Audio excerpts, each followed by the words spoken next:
네, 안녕하세요. 경자입니다. 자, 드디어 한국이 코스피 3천을 넘겼습니다. 거의 2주 동안 3천을 넘을랑 말랑 하면서 얘를 많이 태웠잖아요. 금요일에 멋지게 넘었는데 다른 나라가 전쟁을 하던 관세가 있던 말던 한국은 그동안 올라가지 못했으니까요.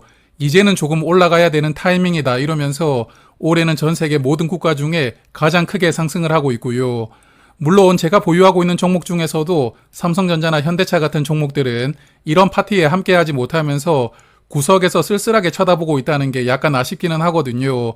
하지만 조만간 이런 종목들 차례가 오기를 기대를 해보고, 자, 그러면 이번 주 주요 이슈부터 간단하게 정리를 해보면서 시작하겠습니다. 일단 시장에서 가장 큰 이슈는 여전히 중동 지역 전쟁입니다. 저번 주에 시작된 전쟁은 계속 이어지고 있는데 결국 관건은 미국이 참전하느냐로 기결되는 것 같습니다. 트럼프 형님이 이란 보고 최대 2주 시간을 준다고 외치고 있지만 속마음은 제발 좀 2주 안에 항복을 할 수는 없겠니 이렇게 속삭이고 계시는 것 같은데 돌아가는 상황을 보면 미국 안에서도 참전하지 말라는 여론이 많고요.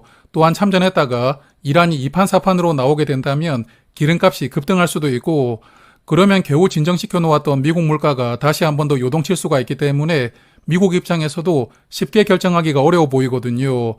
그래서 다음 주도 전쟁 이슈가 시장에서는 가장 큰 영향을 줄 것이라고 생각합니다. 자, 그리고 요즘에 전쟁과 트럼프 형님 때문에 미국 연준이 무슨 일을 하는지 관심이 많이 떨어졌는데요. 그래도 이번 주에는 6월 금리를 결정했는데 모두의 예상대로 6월 금리는 동결이 되었고요. 그리고 향후 금리 예상 점도표를 보면 일단 올해는 금리를 2번 인하하는 것으로 예상치가 수정되지는 않았거든요.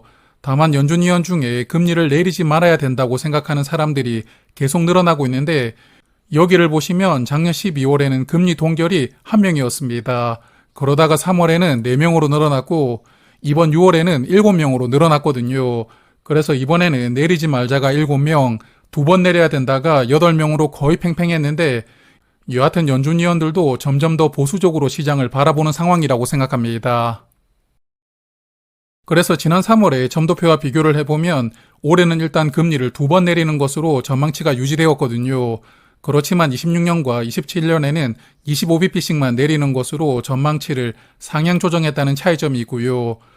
그리고 현재로서는 올해 첫 금리를 9월에 내릴 것이라고 전망되고 있기 때문에 아마 다음 달 금리까지도 동결 가능성은 높은 상황입니다. 그리고 이번 주는 일본도 금리를 동결했는데요. 일본은 올해 1월에 금리를 0.5%로 인상한 다음에 계속 동결을 하고 있거든요. 그래서 일단은 일본도 금리를 동결시키고 있으니까 외국에 투자했던 일본 자금들이 다시 일본 안으로 돌아가는 엔캐리 리스크는 당분간은 부각되지 않을 것이라고 생각합니다.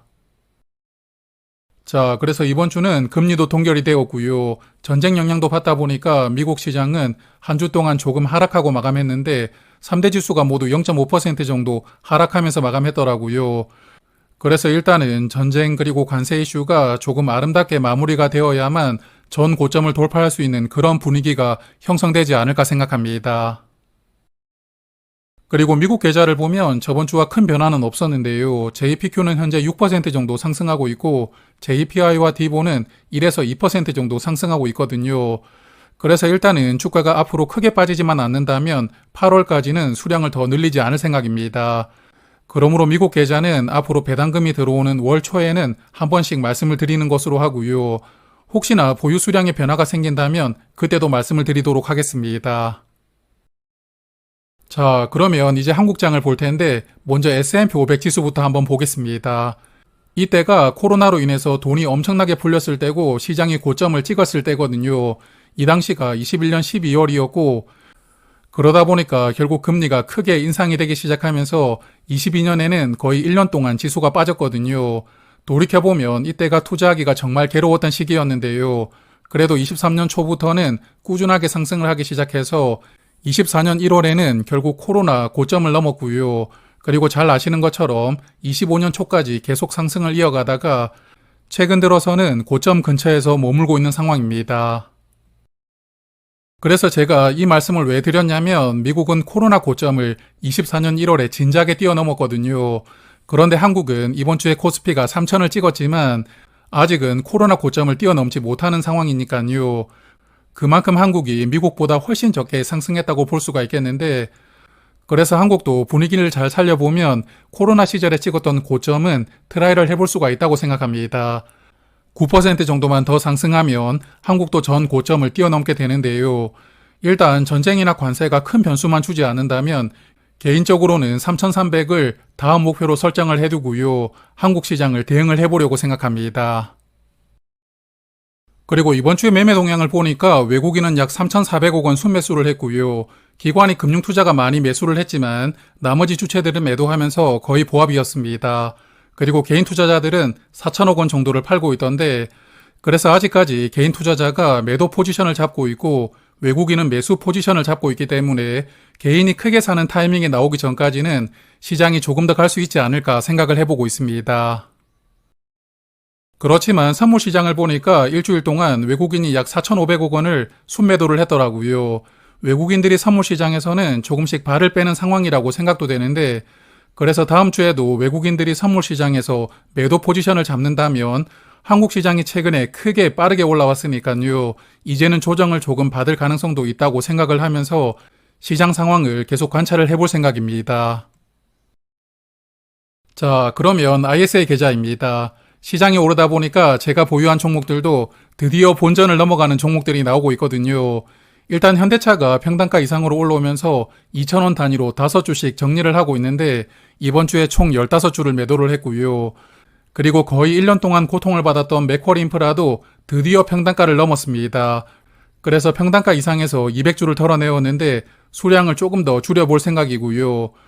그리고 비만 치료제는 수량을 조금 더 늘려보려고 이번 주에 200주 불타기를 했고, 남는 돈은 파킹형 ETF를 매수하면서 현금 비중도 조금 더 높여두었습니다. 그래서 현대차도 주가가 조금 오르고 있기는 한데 다른 종목들에 비하면 여전히 아쉽거든요. 사실 시가총액 상위 10종목 중에 최근에 올라가지 못한 종목은 삼성전자, 그리고 삼성바이오로직스, LG에너지솔루션 정도인데요. 여기 현대차를 보시면 PER은 4.6배이고 PBR은 0.5배입니다. 요즘에 한화라든지 HD현대 같은 지주사들도 PBR이 낮다고 거의 주가가 2배씩 올라왔고요. 은행주인 KB금융보다도 현대차는 PBR이 낮은 상황이거든요. 그래서 다른 종목들이 조금 더 올라오고 나면 분명 현대차의 차례도 한 번 정도는 올 것이라고 기대를 해보고 있는데, 여하튼 주가가 조금씩 올라올 때마다 저는 이번 주처럼 조금씩 정리하고요. 비중을 조절을 해볼 생각입니다. 그리고 맥쿼리 인프라는 다음 주 목요일 26일에 보유를 하시면 상반기 배당금을 받을 수가 있거든요. 금요일에 배당락이 나올 텐데 일단 배당 기준일 전에 주가가 조금 더 상승한다면 비중을 조금 더 줄일 생각을 하고 있고요. 최종적으로는 1,000주 정도만 남겨두고 계속 포트폴리오에 담아둘 생각입니다. 자, 그래서 장고를 보면 저번 주보다 조금 더 나아졌더라고요. 타이거은행 주가가 2% 정도 더 올라온 것 같은데 이번 주에 은행주를 한번 정리해서 말씀을 드렸지만 저는 여전히 조금 더 상승 여력이 있다고 생각을 하거든요. 비중을 줄이지 않고 계속 지켜볼 생각입니다. 그리고 앞서 말씀을 드린 것처럼 현대차와 맥쿼리 인프라도 이제 플러스로 전환했는데요.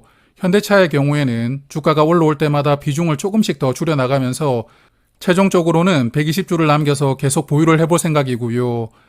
그리고 비만 치료제 ETF는 이번 주에 200주를 추가로 매수하면서 400주까지 수량을 늘렸는데 이제 평단가 이하로 주가가 내려온다면 100주 단위로 수량을 늘리고요. 1차 목표인 900주까지는 천천히 늘려가 볼 생각입니다. 그리고 미래에셋 계좌는 이번 주에 매매를 하지 않았는데요. 여기서 보유하고 있는 현대차도 이제 거의 본전 근처까지 올라왔는데 마찬가지로 평단가 이상에서는 비중을 천천히 줄여나갈 생각입니다.